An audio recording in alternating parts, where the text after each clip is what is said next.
So hey guys, welcome back to another video and I hope कि तुम लोग बहुत ही ज्यादा अच्छे और मजे में हो गए। वीडियो में आगे बढ़ने से पहले मैं कहना चाहूंगी कि अगर तुमने इस कमाल की सीरीज का फर्स्ट पार्ट अभी तक चेकआउट नहीं किया है तो क्या कर रहे हो यार, जहाँ जगह से देखो, वरना यहाँ तुम्हें कुछ समझ नहीं आने वाला। और अगर तुमने देख लिया है तो बिना किसी देर के आज की इस वीडियो को शुरू करते हैं। सो होमीज, जैसा कि हमने लास्ट पार्ट पे देखा था कि वो जो इमॉर्टल स्वॉर्ड है वो अब ज़्याओ कंट्री में दोबारा से रिबॉर्न हो चुका था, जिसके पास की उसकी स्किल्स अभी भी इनकम्प्लीट थी। लेकिन जब उसकी बॉडी में एंटर करता है तो यहाँ पर उसे लिटिल प्रीस्ट से जुड़ी हुई उसके पास्ट की बहुत सी मेमोरीज अभी भी यहाँ पर उसे नजर आती हैं और उसकी जो प्रीवियस लाइफ की मेमोरीज थी वो शैटर्ड हो जाती हैं और एक मिस्ट्री की तरह बन जाती है। इसी वजह से निंगचुआन यहाँ पर शियाओ यी के साथ कैपिटल में रुकने का प्लान बनाता है ताकि वो अपने प्रीवियस लाइफ की इस पूरी मिस्ट्री को सुलझा सके। इस दौरान हमें बताया जाता है कि गॉडेस की जो बेटी है यानी कि ज़्याओ वानियर वो भी अब कैपिटल में वापस आ चुकी है और वो आते साथ ही अपने पीछे लगे उन असासिन्स को जान से मार देती है और फिर अपने इंपीरियल मास्टर के पास जाकर अपने बदले की भावना को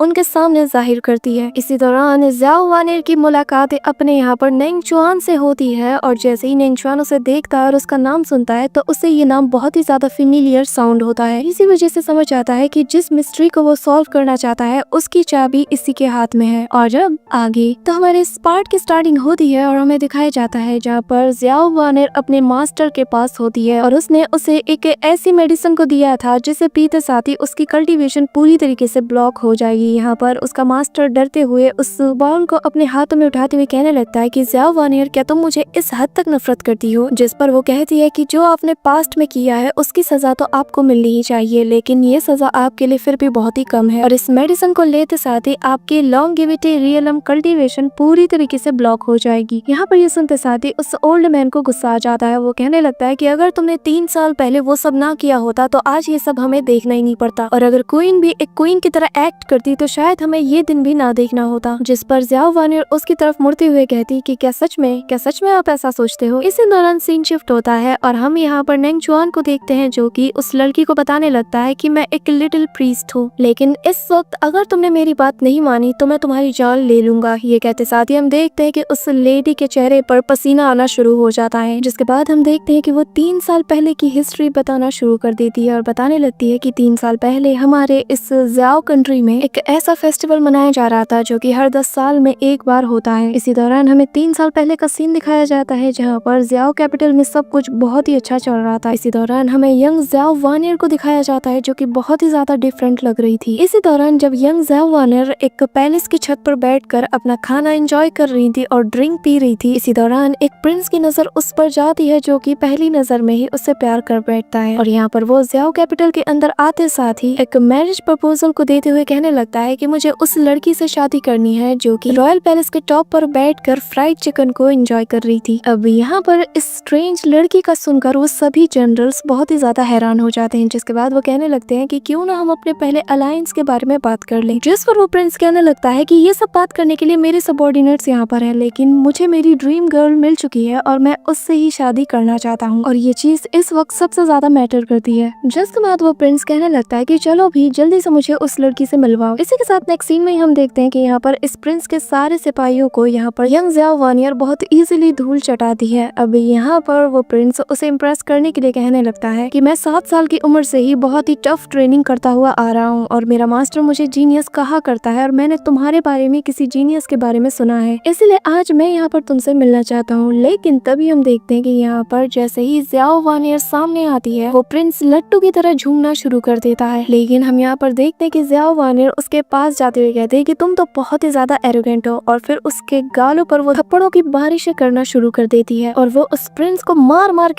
के उसके गाल लाल कर देती है। यहाँ पर वो प्रिंस कहने लगता है कि आखिर तुम ऐसा क्यों कर रही हो, तुम तो वो हो ही नहीं सकती। लेकिन हम देखते हैं कि ज़्याओ वानियर उसको एक किक मारती है और उसे पानी में गिरा देती है, जो देखकर हम देखते हैं कि वो प्रिंस वहाँ बच्चों की तरह रोना शुरू कर देता है और कहने लगता है कि आखिर तुम ऐसा क्यों कर रही हो। बस फिर क्या, हम देखते हैं कि यहाँ पर उसके सारे सिपाही ज़्याओ वानियर पर टूट पड़ते हैं, जो देखकर वानियर भी अपनी मार्शल आर्ट का यूज करते हुए साथ ही अपनी फायर पावर का यूज करते हुए जंप करते हुए हवा में एक एक को वहाँ पर धूल चटा रही थी और फिर एंड में वो एक किक मार के सारे सिपाहियों को वहाँ पर ढेर कर देती है। इसी दौरान हम देखते हैं कि वो प्रिंस भी जैसे तैसे करके बचकर ब्रिज के ऊपर आता ही है कि तभी वानियर उसके पास आ जाती है और कहने लगती है कि तो जीनियस अब तुम्हारी बारी। लेकिन इससे पहले कि वो कुछ कर पाती उसके सामने एक फ्लाइंग फ्लाइंग स्वॉर्ड आ जाती है जिससे वो बाल बाल बचती है और तभी हम देखते हैं कि वो स्वॉर्ड उस पर अटैक करना शुरू कर देती है। इसी दौरान वो डॉज करते हुए थोड़ा दूर चली जाती है कि तभी यहाँ पर वो स्वॉर्ड मास्टर भी आ जाता है, जिसे देखते साथ ही यहाँ पर वानियर कहने लगती है कि तुम तो रोंगियो के स्वॉर्ड मास्टर हो। यहाँ पर ज़्याओ वानियर की मार्शल आर्ट स्किल्स को देखकर वो बंदा भी बहुत ही ज्यादा इम्प्रेस हो जाता है और फिर कहने लगता है कि मानना पड़ेगा योर हाइनेस, आपकी स्किल्स बहुत ही ज्यादा कमाल की है, लेकिन मेरी जो गोल्डन स्वॉर्ड टेक्निक है ये सॉफ्ट और बहुत ही ज्यादा हार्ड भी है। यहाँ पर उसकी ये बात सुनकर ज़्याओ वानियर कहने लगती है कि इससे फर्क नहीं पड़ता कि तुम्हारी स्वॉर्ड कितनी ज्यादा पावरफुल है या नहीं, लेकिन तुम मेरा सामना फिर भी नहीं कर सकते, लेकिन फिर भी तुम एक स्वॉर्ड मास्टर के वर्दी हो। यहाँ पर इतनी बुरी बेइज्जती सुनने के बाद वो आदमी कहने लगता है कि मानना पड़ेगा आपकी जुबान भी बहुत चलती है। जो कहते साथ ही हम देखते हैं कि वो अपनी ड्रैगन स्नेक की ताकत को अनलीश करना शुरू कर देता है, जिससे सारे स्वॉर्ड अब स्नेक्स में बदल जाते हैं। जो देखकर ज़्याओ वानियर भी शॉक्ड हो जाती है कि इसी मोमेंट में हम देखते हैं कि वो सारे स्नेक्स आकर उसे जकड़ना शुरू कर देते हैं और यहाँ पर ज़्याओ वानियर कुछ भी नहीं कर पाती। और फिर नेक्स्ट सीन में ही हम देखते हैं कि यहाँ पर एक बड़ा सा जायंट स्नेक भी आ जाता है, लेकिन इसी मोमेंट पर हम देखते हैं कि ज़्याओ वानियर अपने फीनिक्स पावर का यूज करते साथ ही सारे स्नेक्स को वहाँ पर जलाकर राख कर देती है और वहाँ से आजाद हो जाती है। और फिर हम देखते हैं कि वो स्वॉर्ड मास्टर उस स्नेक के सर पर सवार हो जाता है और फिर ज़्याओ वानियर पर अटैक करने के लिए प्रिपेयर हो जाता है। जैसे ही वो सांप अपना मुंह खोलता है, इसी मोमेंट पर ज़्याओ वानियर भी अपनी आईज को क्लोज करके अपनी स्वॉर्ड को अपने पास बुलाने लगती है और फिर जैसे ही वो सांप अपने मुंह से 1000 स्वॉर्ड टेक्निक को यूज करता है, हम देखते हैं कि इमीडिएटली ज़्याओ यहाँ पर अपनी स्वॉर्ड जो कि एक अम्ब्रेला भी है उसे वो यहाँ पर खोलकर एक शील्ड की तरह उसे यूज करती है, जिसके बाद वो हवा में जंप करती है और अपनी बर्निंग फीनिक्स नाम की टेक्निक का यूज करते ही उस सांप को यहाँ पर जान से मार देती है। और फिर वो उस प्रिंस की तरफ देखती है कि तभी हम देखते हैं कि डर के मारे वो प्रिंस यहाँ पर खुद ही पानी में कूद जाता है। इसी दौरान हमें प्रेजेंट टाइम का सीन दिखाया जाता है जहाँ पर नांगचुआन भी ये सारी बातें सुन रहा था कि तभी सीन शिफ्ट होता है और हमें यहाँ पर ज़्याओ वानियर को दिखाया जाता है जहाँ पर वो अपने मास्टर से कहती है कि एक बार मेरे टीचर ने मुझे बताया था कि जितने भी विचेस हैं वो किसी भी कंट्री में अगर पहुंच जाए ना तो अपने पीछे बहुत बड़े बड़े डिजास्टर्स को भी ले आती हैं, लेकिन मैं ये भी जानती हूँ वो ये कि असल में हमारी ये जो ज़्याओ कंट्री है इसके रूट्स कहीं ना कहीं जाकर डीमंस से मिलती है। यहाँ पर इतनी बड़ी सच्चाई का सुनकर हम देखते हैं कि वो मास्टर बहुत ही ज्यादा डर जाता है और वो डर के मारे पीछे हटते हुए कहता है कि आखिर तुम्हें इसके बारे में किसने बताया और सच सच बताओ कि आखिर तुम्हें हमारी क्वीन ने क्या क्या बताया है। जिस पर वो कहने लगती है कि 100 साल पहले ज़्याओ कंट्री के तब के जमाने के रूलर ने अपने एंसेस्टर से प्रॉमिस किया था कि वो यहाँ पर एक कंट्री को एस्टेब्लिश करेंगे, लेकिन एट द एंड इस जगह और इस कंट्री का क्या हाल हुआ ये तो आप भी अच्छे से जानते हैं। और मेरी मदर ने ये भी कहा था कि मैं ज़्याओ कंट्री की आने वाली डेस्टिनी हूँ। यहाँ पर ये सुनते साथ ही वो मास्टर थोड़ा शॉक्ड हो जाता है और फिर कहने लगता है कि एक बात बताओ आखिर तुम क्या करना चाहती हो। जिस पर वो एक बाउल को आगे करते हुए कहने लगती है कि हर किसी को अपनी गलती का अंजाम भुगतना ही होगा। ये कहते साथ ही वो वहाँ से जाने लगती है और फिर कहती है कि आप मास्टर हैं और मैं स्टूडेंट, इसलिए मैं आपको अपने हाथों से नहीं मार सकती। जिसके बाद वो अपने अम्ब्रेला को लेते हुए उसकी तरफ देखते हुए कहती है लेकिन इसका मतलब ये नहीं है कि मैं आपको माफ कर दूंगी। इसी के साथ सीन शिफ्ट होता है और हमें नांगचुआन और वही लेडी को दिखाया जाता है जहाँ पर नांगचुआन उस लड़की से पूछने लगता है कि तो आगे फिर क्या हुआ, जहाँ पर वो लड़की बताती है कि उसके बाद रेंग्यू बार बार उसे शादी के लिए फोर्स करता रहता था, लेकिन फिर जो क्वीन की मदर थी उन्होंने हमारे हिज हाइनेस से कहा कि तुम यहाँ से चले जाओ और इम्पीरियल सिटी को छोड़ दो। यहाँ पर हम देखते हैं कि ये सारी बातें कहते दौरान वो अपने पीछे एक फॉर्मेशन बनाकर उस एन्चेंटमेंट पेपर को रिलीज करना शुरू कर देती है, जिसके बाद वो आगे बताने लगती है कि लेकिन 20 दिन पहले ही कि तभी हम देखते हैं कि वो अपनी बात पूरी करे इससे पहले ही यहाँ पर नांगचुआन उसे इंटरप्ट करते हुए कहने लगता है कि ये सब छोड़ो, अब मुझे ये बताओ कि अब तुम लोगों का आगे का प्लान क्या है। जिस पर वो लड़की कहती है कि चाहे जो हो जाए लेकिन मैं कभी भी उन्हें धोखा नहीं दे सकती। ये कहते साथ ही वो उस सील को रिलीज करने ही वाली होती है कि तभी यहाँ पर नांगचुआन उसके करीब आ जाता है और कहने लगता है कि तुम्हें उसे धोखा देना होगा। जिस पर वो लड़की कहती है कि अगर मैं ऐसा ना करूँ तो यहाँ पर ये सुनते साथ ही नांगचुआन कहने लगता है कि तो फिर मुझे तुम्हारे साथ जबरदस्ती करना होगा। यहाँ पर हम देखते हैं कि ये सुंदर साथी वो लड़की कहने लगती है कि आखिर तुम कौन हो, और फिर वो अपने बहुत से शार्प ऑब्जेक्ट से उस पर अटैक करना शुरू कर देती है और उन सभी को उसकी तरफ पॉइंट करते हुए कहने लगती है कि एक बात अच्छे से जान लो, मैं कभी भी मेरे मास्टर को धोखा नहीं दूंगी, साथ ही आज यहाँ पर या तो तुम मरोगे या फिर वो। इसी दौरान हम शाओ यी को देखते हैं जहाँ पर इस लड़की का ही एक बंदा आकर उसे पकड़ लेता है और फिर वो अपने स्वॉर्ड को उसकी नेक पर रख देता है और हल्का सा कट भी यहाँ पर शाओ यी के गले में लग जाता है कि तभी हम देखते देखते हैं कि उसके अंदर से वो फॉक्स स्पिरिट बाहर आती है और वो स्पिरिट आते साथ ही इस बंदे पर दे दनादन अटैक करने लगता है, जिससे शाओ ही आजाद हो जाती है। और फिर वो बंदा दूर जाकर कहने लगता है कि तुम एक्चुअली में एक फॉक्स स्पिरिट को समन कर सकती हो, आखिर तुम हो कौन। इसी दौरान हम देखते हैं कि वो फॉक्स स्पिरिट भी अब वापस से शाओ ही के पास आ जाती है। इसी दौरान शाओ ही जब उससे बचने की कोशिश करती है तो उसे चोट लग जाती है और वो चिल्लाना शुरू कर देती है, जो सुनकर निंग जॉन इमीडिएटली खुद को यहाँ सारे ट्रैप से आजाद कर लेता है और फिर सीधा उस लड़की के पास जाकर उसके पास से वो जेड टोकन निकालते हुए कहने लगता है कि ये रहा तुम्हारा टोकन और इससे मैं लेकर जा रहा हूँ। हाँ, मैं तुम्हारी चॉइस पर नहीं चलता, मैं चाहूँ तो तुम्हें इसी वक्त जान से मार सकता हूँ। ये कहते साथ ही वो वहाँ से चला जाता है और वो लड़की पूरी तरीके से शॉक्ड रह जाती है। जिसके बाद हम देखते हैं कि यहाँ पर शाओ ही का वो फॉक्स स्पिरिट यहाँ पर उस बंदे के एक अटैक के चपेट में आ जाता है, जिससे उसकी फॉक्स स्पिरिट बुरी तरीके से डैमेज हो जाती है और शाओ ही के मुंह से भी खून निकलना शुरू हो जाता है। इसी दौरान वो एरो अभी भी शाओ ही की तरफ तेजी से बढ़ रहा था कि तभी यहाँ पर हम देखते हैं कि निंग जॉन आते साथ ही उसे बचा लेता है और फिर वो जेड टोकन दिखाते हुए कहता है कि यहाँ से चले जाओ। यहाँ पर जैसे ही वो जेड टोकन वो मिस्टीरियस सा पर्सन देखता है तो कहने लगता है कि आखिर हमारे हिज हाइनेस का जेड टोकन तुम्हारे पास क्या कर रहा है। लेकिन हम देखते हैं कि बस यहाँ पर निंग जॉन के ये कहते साथ ही उसका वो अटैक वहीं पर क्रैक पड़ जाता है और फिर वो समझ जाता है कि जब तक इसके पास ये जेड टोकन है मैं इस पर अटैक नहीं कर सकता। इसी वजह से वो बंदा वहाँ से चला जाता है। इसी दौरान सीन शिफ्ट होता है और हमें उसी लड़की को दिखाया जाता है जहाँ पर वो अपने हिज हाइनेस को एक लेटर लिखते हुए कहती है कि आपको बहुत ही ज्यादा सिक्योरिटी में रहना होगा, क्योंकि आज मेरा सामना जिस आदमी से हुआ है वो कोई ऑर्डिनरी पर्सन नहीं है। मुझे इसका नाम पता कुछ नहीं मालूम, लेकिन इतना जानती हूँ कि ये हमारे प्लान के लिए एक बहुत ही बड़ा खतरा है। यहाँ पर ये कहते साथ ही हम देखते हैं कि वो एक बर्ड के थ्रू इस लेटर को पोस्ट कर देती है कि तभी यहाँ पर उसका हस्बैंड आ जाता है, जो कि उसे ऐसा करता हुआ देखकर बहुत ही ज्यादा शॉक्ड हो जाता है। लेकिन तभी सीन शिफ्ट हो जाता है और हमें दिखाया जाता है कि यहाँ पर शाओ ही डर के मारे बुरी तरीके से कांप रही थी कि तभी यहाँ पर निंग जॉन उसके लिए एक हर्बल टी को रेडी करते हुए उसके पास ले जाता है। लेकिन तभी यहाँ पर निंग जॉन उसका हाथ पकड़ते हुए कहती है कि सीनियर ब्रदर एक बात बताओ, आखिर ये लोग मेरी जान के पीछे क्यों पड़े थे, आखिर ये लोग कौन है। जिस पर निंग जॉन उससे कहने लगता है कि चिंता मत करो, शायद इन लोगों को पता चल चुका है कि हमें इनके प्लान के बारे में भनक लग चुकी है। लेकिन यहाँ पर शाओ ही बहुत ज्यादा डरी होती है तो उसे वापस चलने के लिए कहती है, जिस पर निंग जॉन उससे कहने लगता है कि चिंता मत करो, मैं तुम्हें घर वापस भेज दूंगा। ये कहते साथ ही वो जाने लगता है और निंग जॉन से शाओ ही कहने लगती है कि लेकिन आपका क्या। जिस पर निंग जॉन कहने लगता है कि मैं यहीं पर रुकूंगा क्योंकि मुझे जानना है कि आखिर मेरे साथ ऐसा क्यों हुआ, क्योंकि अतीत के कुछ मेमोरीज अभी भी मेरे माइंड में बार बार मुझे इंटरप्ट कर रहे हैं। यहाँ पर अगर तुम सोच रहे हो कि आखिर यहाँ पे निंग जॉन किस चीज का पता लगाने का कह रहा है, तो वो ये कि उसे पता लगाना है कि आखिर उसे यहाँ अर्थ पर क्यों भेजा गया, वो भी उसी के जैसे सेम दिखने वाले पर्सन के अंदर, इवन कि जिनके नाम भी सेम है। और ये सारी मिस्ट्रीज का हमें आगे पता चलता रहेगा। जिसके बाद शाओ ही से निंग जॉन कहने लगता है कि इस वक्त मेरे माइंड में अतीत के बहुत से पीसेस हैं और अगर मुझे लगता है कि उन सारी मेमोरीज को मैं आपस में जोड़ूं तो जो पजल मेरे माइंड में चल रहा है वो पूरी तरीके से सॉल्व हो जाए। यहाँ पर ये सुनते साथ ही शाओ ये कहती है कि सीनियर ब्रदर आखिर तुम किस पजल के बारे में बात कर रही हो। जिस पर निंग जॉन उसके सामने आकर सीरियस लुक देते हुए कहता है कि आखिर मैं कौन हूँ। जिस पर शाओ ये कहने लगती है कि अब छोड़ो भी, दोबारा से ये सारी बकवास शुरू मत करो, लेकिन अगर तुम किसी चीज की तलाश कर रहे हो तो मुझे यकीन है कि मैं इस काम में तुम्हारी हेल्प जरूर कर सकती हूँ। यहाँ पर शाओ ही की ये बात सुनकर हम देखते हैं कि निंग जॉन चांद की तरफ देखते हुए सोचना शुरू कर देता है और फिर वो उन्हीं सारी मेमोरीज को याद करता है जहाँ पर वो पहले रहा करता था, कि कैसे वो बचपन से वहाँ पे खेला कूदा करता था। फिर उसने उसी सेक्ट को ज्वाइन किया जहाँ पर उसके बहुत से दोस्त थे जिनके साथ वो फ्लाइंग स्वॉर्ड में बैठकर रेस लगाया करता था। इसी दौरान उसकी नजरों के सामने उसका सीनियर आकर उसे उठाने की कोशिश करता है, लेकिन जैसे ही यहाँ पर निंग जॉन होश में आता है तो वो देखता है कि असल में ये तो शाओ ही है, जो कि यहाँ पर निंग जॉन को होश में लाने की कोशिश करती है। लेकिन निंग जॉन अभी भी अपनी उसी ख्याली दुनिया में होता है कि तभी हम देखते हैं कि यहाँ पर निंग जॉन कहने लगता है कि शायद तुम्हारे जैसी मेरी एक बहुत ही क्यूट जूनियर सिस्टर हुआ करती थी, या फिर शायद ये मेरा कोई वहम है। यहाँ पर वो ये सारी बातें सोच ही रहा होता है कि तभी शाओ ये बीच में इंटरप्ट करते हुए कहती है कि वो सब छोड़ो और मेरी बात मान लो। सीनियर ब्रदर, मैं नहीं चाहती कि आप दोबारा से किसी मुश्किल में पड़ जाए, इसीलिए हम सभी को इस मामले से दूर रहना चाहिए। और आपने देखा ना कि कल रात कैसे हम पर अटैक हुआ था, मुझे तो अभी भी बहुत ही ज्यादा डर लग रहा है। यहाँ पर उसकी यह बात सुनकर हम देखते हैं कि निंग जॉन उसके सिर पर हाथ रखते हुए कहता है कि मैं जानता हूँ कि तुम्हारी इनर स्पिरिट पूरी तरीके से डैमेज हो चुकी है, इसलिए तुम्हें फिलहाल के लिए रेस्ट करना चाहिए। जिस पर शाओ ये कहती है कि आखिर तुम्हें मेरे इनर स्पिरिट के बारे में कैसे पता चला। मुझे पता है कि तुम भी सोचते होंगे कि शायद मेरा जो फॉक्स स्पिरिट है वो किसी माउस की तरह दिखता है, और मजे की बात तो ये है कि उसकी कोई पूंछ भी नहीं। यहाँ पर उसकी ये बात सुनकर निंग जॉन कहने लगता है कि कि तुम्हारे जो फॉक्स स्पिरिट है उसके अलावा जितने भी बाकी के 12 स्पिरिट्स है वो भी पूरी तरीके से इनकम्प्लीट है। जो सुनकर श्याओ ये हैरानी के साथ कहती है कि कहीं तुम 12 गॉड्स और उनके किंगडम के बारे में बात तो नहीं कर रही? क्या सच में ऐसी जगह अभी भी एग्जिस्ट करती है? यहाँ पर उसे इतना सीरियस होता देखकर नैंग चुआन उसे धक्का देता और कहने लगता है कि मैं तुम्हारा सीनियर ब्रदर हूँ और मैंने तुमसे कहा कि जाकर रेस्ट करो, तो तुम्हें मेरे ऑर्डर्स को फॉलो करना चाहिए। जो सुनकर श्याओ ये मुंह चढ़ाकर वहाँ से चली जाती है। इसी मौके पर हम देखते हैं कि नैंग चुआन बाहर आ जाता है और वो खांसना शुरू कर देता है, जिससे पता चलता है कि लास्ट फाइट से वो भी पूरी तरीके से इंजर्ड हुआ है। इसी दौरान हमें उसी बर्ड को दिखाया जाता है जहाँ पर वो उस लेडी का मैसेज लेकर अपने हिज हाइनेस के पास जा रही थी, जहाँ पर हम देखते हैं कि वो बर्ड बहुत दूर तक ट्रैवल करते हुए एक बैरियर के अंदर चली जाती है। लेकिन इसी दौरान हम कुछ लोगों को भी देखते हैं जो कि उसी बर्ड को फॉलो करता हुआ देखकर यहाँ पर आ चुके थे, लेकिन वो फिर भी इस बैरियर के अंदर नहीं जा पाते और वो तीनों कहने लगते हैं कि शायद यहाँ पर एक पावरफुल बैरियर लगा है जिस वजह से कोई भी इसके अंदर परमिशन के बगैर एंटर नहीं हो सकता। इसी दौरान हम यहाँ पर ज़्याओ वानियर को देखते हैं जिसके पास की वो बर्ड जाकर वो मैसेज पहुँचा देती है और फिर हमें पता चलता है कि यहाँ पर जिस मास्टर की बात वो लेडी कर रही थी वो और कोई नहीं बल्कि अपनी ज़्याओ वानियर।